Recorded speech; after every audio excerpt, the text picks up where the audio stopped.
सुहागन बहू और विधवा बहू के बच्चों में भेदभाव। आओ बहू, यहाँ पर आओ। तुम दोनों यहाँ पर बैठ जाओ।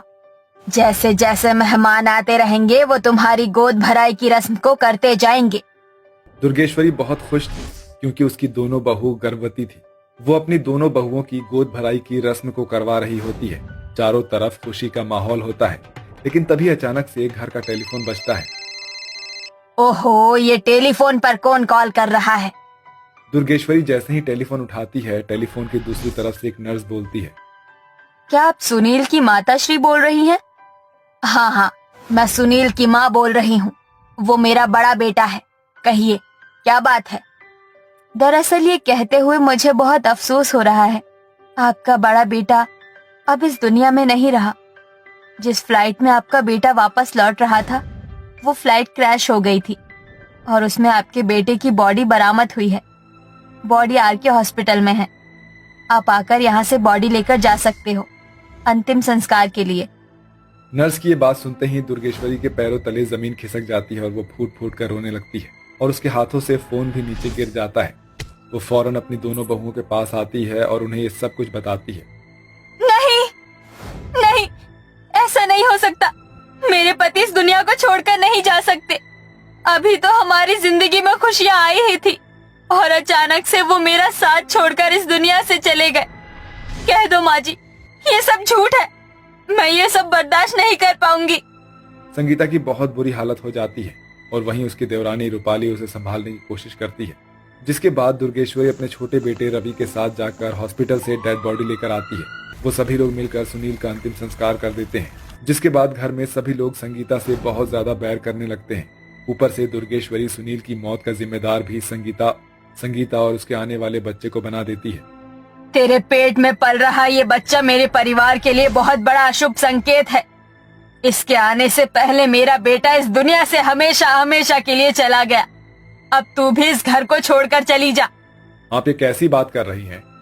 ये सब तो एक हादसा था ना, और जो होना था वो हो गया। इसमें भाभी और उनके आने वाले बच्चे का क्या कसूर है? पता है, हमारी बड़ी बहू ने तुझे भी मीठी जुबानी की घुट्टी पिला दी है, तभी तो इसकी तरह बोल रहा है। ऐसा कहकर दुर्गेश्वरी रोते हुए अपने कमरे में चली जाती है। उस दिन के बाद से संगीता के साथ कोई भी सीधे मुंह बात नहीं करता। यहाँ तक कि सब लोग अब रूपाली का ही अच्छे से ध्यान रखते हैं। ऊपर से घर के सारे काम भी संगीता को अकेले ही करने पड़ते हैं। लगता है मेरी तबीयत खराब हो रही है। मुझे बहुत चक्कर आ रहे हैं। संगीता ये सब अपनी सास को बताती है, जिसे सुनकर उसकी सास दुर्गेश्वरी कहती है, मैं तो कहती हूँ अच्छा ही है कि तेरी तबीयत खराब हो जाए और तू इस दुनिया से चली जाए। इसी बहाने धरती से बोझ कम हो जाएगा। दुर्गेश्वरी इस तरह से अपनी बहू को धुतकार कर वहाँ से चली जाती है। इस तरह का बर्ताव देखकर संगीता को बहुत बुरा लगता है, लेकिन वो किसी से भी कुछ नहीं कहती।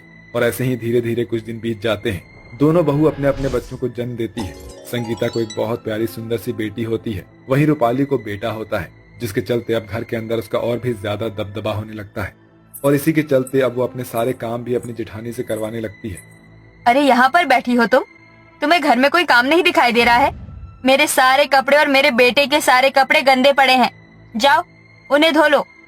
रूपाली के कहने के बाद संगीता के पास और कोई चारा नहीं था। वो सबके ताने सुनती रहती है। जैसे जैसे बच्चे बड़े होने लगते हैं, वैसे वैसे भेदभाव और भी ज्यादा बढ़ने लगता है।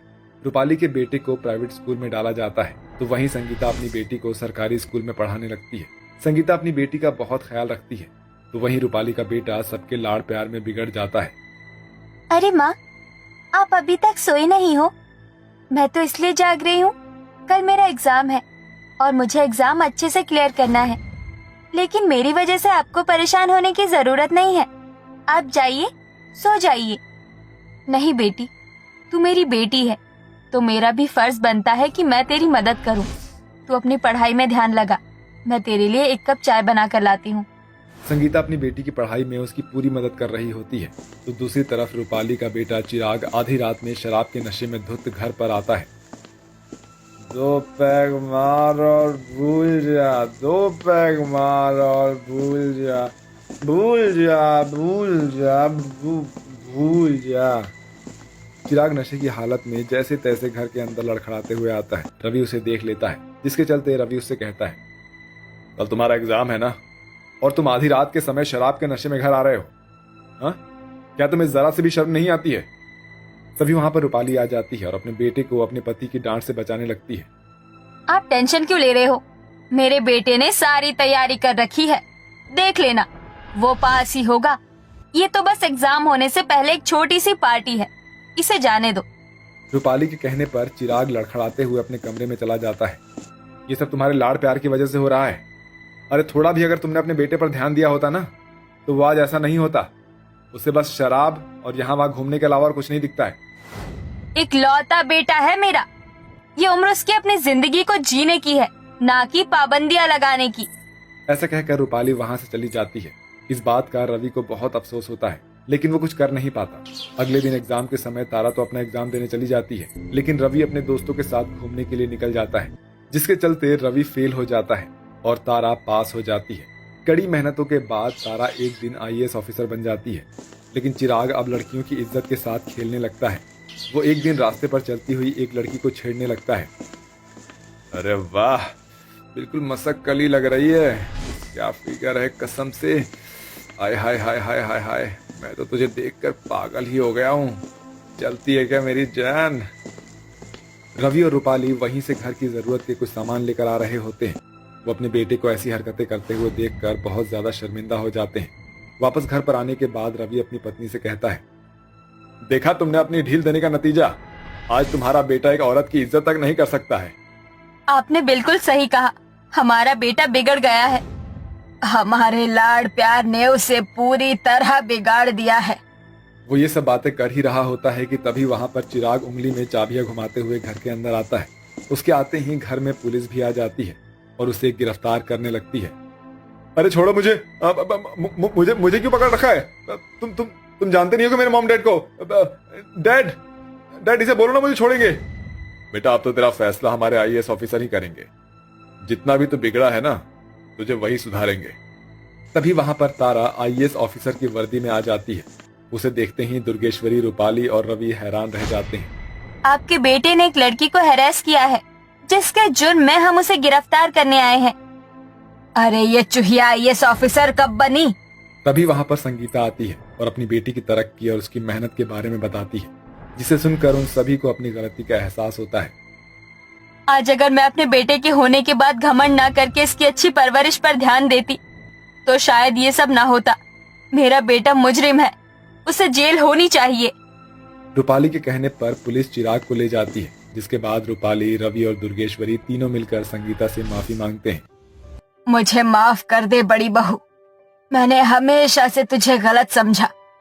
जेठानी जी, मुझे इतना प्यार मिला कि मुझे उस प्यार के आगे कुछ दिखाई ही नहीं दिया और मैं अंधी हो गई। मुझे माफ कर दीजिए, मुझे ऐसा नहीं करना चाहिए था। मैं तो कुछ बोलने के लायक ही नहीं हूँ।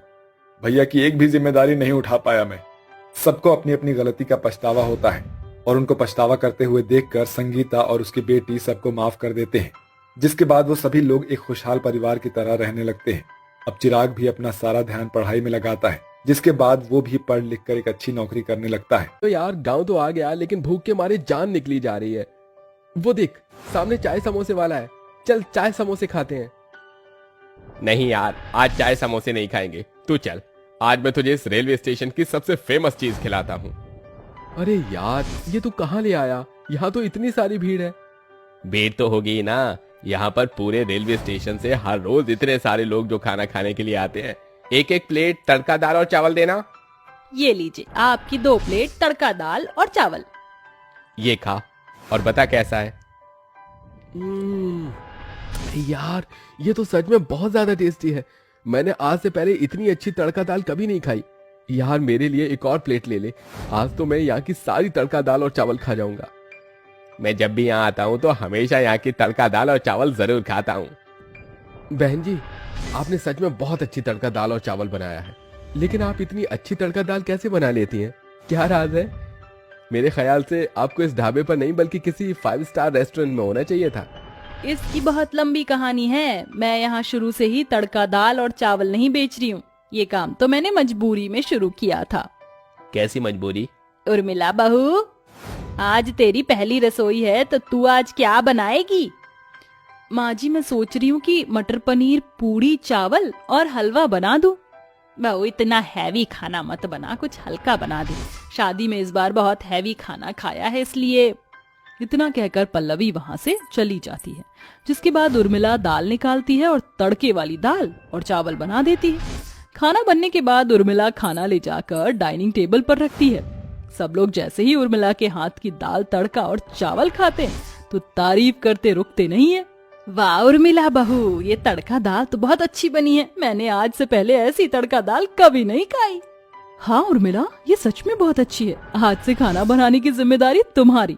अब मुझे लगता है इस घर में सबसे अच्छा खाना बनाने वाली मैं नहीं, तुम ही हो। नम्रता बहू बिल्कुल ठीक कह रही है, अगर ऐसे दाल चावल रोज मिल जाए तो खाने में मजा ही आ जाए। अपनी इतनी सारी तारीफ होता देख उर्मिला को बहुत अच्छा लगता है। अब अक्सर उर्मिला हफ्ते में 1 से 2 बार तड़का दाल और चावल बनाया करती थी। ऐसे ही समय गुजरता रहता है और सब कुछ ठीक जा रहा होता है कि एक दिन ओह नो, ये क्या हो गया? मेरे सारे के सारे शेयर्स डूब गए। क्या हुआ अरब जी, क्या डूब गए? मैंने अपनी कंपनी के सारे शेयर्स शेयर मार्केट में लगाए थे, लेकिन ये सारे डूब गए। मेरी कंपनी का बहुत बड़ा लॉस हो गया है। अब मैं क्या करूं? ये कंपनी हमारा जीने का सहारा थी, अब ये कंपनी नहीं रही, हम सब लोग कैसे जिएंगे? आरव जी, आप खुद को संभालिए, अगर आप ही हार मान जाएंगे तो हम सबका क्या होगा? आप देखना, हम पर जो ये दुखों का पहाड़ टूटा है वो एक ना एक दिन जरूर टूटकर चकनाचूर हो जाएगा और हमारी जिंदगी दोबारा पहले की तरह हो जाएगी। उर्मिला की बात सुनकर आरव को थोड़ी शांति तो मिलती है, लेकिन वो जानता था कि अब धीरे धीरे उनके घर की परेशानी बढ़ने लगी। और ऐसे ही होता है, कुछ दिनों तक तो घर में सब कुछ ठीक चल रहा होता है, लेकिन अब धीरे धीरे घर में राशन खत्म होने लगता है। राशन को खत्म होता देख सारा परिवार अब थोड़ा थोड़ा खाना खाने लगता है, लेकिन इसका भी फायदा ज्यादा दिनों तक नहीं होता है। पैसों की कमी के चलते घर में अब राशन की किल्लत शुरू हो जाती है और सारे परिवार को पूरा पूरा दिन भूखा रहना पड़ता है। पल्लवी, हम लोगों को कुछ ना कुछ तो करना पड़ेगा, वरना हम लोगों का गुजारा कैसे होगा? हम सब लोग तो भूखे रह जाएंगे, लेकिन नम्रता बहू का क्या होगा? वो पेट से है, ऐसी हालत में उसे खाना नहीं मिलेगा तो उसकी और उसके आने वाले बच्चे की हालत तो बिगड़ जाएगी। आप बिल्कुल ठीक कह रहे हैं, लेकिन हम लोग कर ही क्या सकते हैं? इस घर के अलावा हमारे पास और कुछ है भी नहीं। सब कुछ चला गया, अब हम ये घर रखकर क्या करेंगे? क्यों ना हम ये घर बेच दें, इससे मिलने वाले पैसों से हम लोग गुजारा कर सकते हैं। केशव की बात सुनकर कोई भी घर बेचना नहीं चाहता था, लेकिन उनके पास और कोई दूसरा चारा भी तो नहीं था, इसलिए ना चाहते हुए भी उन लोगों को घर बेचना पड़ता है। घर बेचने के बाद पूरा परिवार एक छोटे से किराए के मकान में जाकर रहने लगते हैं और बचे हुए पैसों से वो लोग एक छोटी सी कपड़ों की दुकान खोल लेते हैं। लेकिन ये कपड़ों की दुकान भी ज्यादा दिनों तक नहीं चलती है और दोबारा पूरे परिवार को घाटा होना शुरू हो जाता है। हे भगवान, ये तो हमें कैसे दिन दिखा रहा है। कितनी मुश्किल से एक काम शुरू किया था, वो भी नहीं चला। बहू की डिलीवरी सिर पर है, नैन्सी की शादी करनी है और घर में खाने को राशन तक नहीं है। अगर ऐसे ही चलता रहा तो हम लोग तो भूखे प्यासे ही मर जाएंगे। बाबूजी, मुझे माफ कर दीजिए। अगर मैं वो पैसे शेयर मार्केट में न लगाता तो आज हम सबको ये दिन नहीं देखना पड़ता। सारा परिवार परेशान होता है कि तभी उर्मिला को एक आइडिया आता है और वो आइडिया वो अपने पूरे परिवार को बताती है। बाबूजी, आरव जी, आप सभी को परेशान होने की कोई जरूरत नहीं है। मेरे पास एक तरकीब है। हमारी गली में अक्सर कुछ न कुछ खाने पीने की चीजें बिकने के लिए आती हैं और हम सब खुद ही देखते हैं कि बेचने वाले को इतना मुनाफा होता है। क्यों ना मैं भी कुछ खाने पीने की चीज बनाकर बेचना शुरू कर दूं? मैं सोच रही हूँ मैं अपने हाथ की तड़का दाल और चावल बनाकर उसे ले जाकर बेचूं। आप सभी को तो वो बहुत पसंद है और मुझे यकीन है कि बाहर वालों को भी वो बहुत पसंद आएगी। उर्मिला का आइडिया सभी परिवार वालों को पसंद आता है, जिसके बाद अगले दिन उर्मिला सुबह उठती है और तड़का दाल और साथ ही चावल बनाकर उन्हें एक टोकरी में रखकर बेचने के लिए निकल जाती है। काफी देर इधर से उधर घूमने के बाद भी उर्मिला के दाल चावल कोई भी नहीं खरीदता है। दाल चावल ले लो, दाल चावल, गर्मा गर्म स्वादिष्ट दाल चावल। भाई साहब, दाल चावल ले लीजिए, घर के बने हुए हैं, एक बार खाएंगे तो बार बार आएंगे। नहीं चाहिए। उर्मिला को घूमते घूमते पूरे 4 घंटे हो जाते हैं। लेकिन अभी तक एक कस्टमर ने भी उर्मिला के दाल चावल नहीं खरीदा।